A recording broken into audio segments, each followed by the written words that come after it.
নমস্কার। রম্য গল্পমালায় সকল শ্রোতা বন্ধুদের জানাই স্বাগত। আপনাদের সাথে আমি রম্য মাইতি। সামনে দুর্গাপূজা, সকলকে জানাই অগ্রিম প্রীতি ও শুভেচ্ছা। আজকের বিশেষ পরিবেশনা কবি পারমিতা বন্দ্যোপাধ্যায়ের লেখা কবিতা বোধন উৎসব। ছবি সংগৃহীত। কবিতা পাঠে আমি রম্য মাইতি। আজকের কবিতা বোধন উৎসব। মহালয়ার আলোর বেনু আধার দিল টুটি, মাখবো গায়ে ফুলের রেণু, পাবো এবার ছুটি। ষষ্ঠীর দিন দেবীর বোধন, কলা বউয়ের স্নান, সপ্তমীতে নতুন বসন, খুশি ভরা প্রাণ।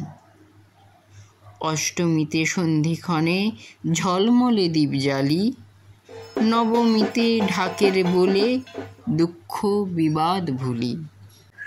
পুজো এলে মাঠে ঘরে বাজে শঙ্খ ঘণ্টা, মহামায়ার কোমল করে খুঁজবে বিপদ শঙ্কা।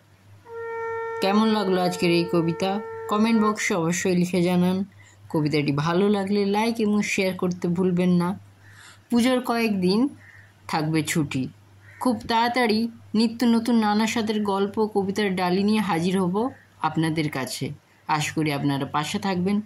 যারা এখনও আমার চ্যানেলটি সাবস্ক্রাইব করেননি তাদেরকে সাবস্ক্রাইব করে আমার পাশে থাকার অনুরোধ জানাই। আপনাদের উৎসাহ ও প্রেরণায় আরও এগিয়ে যেতে পারব। ধন্যবাদ।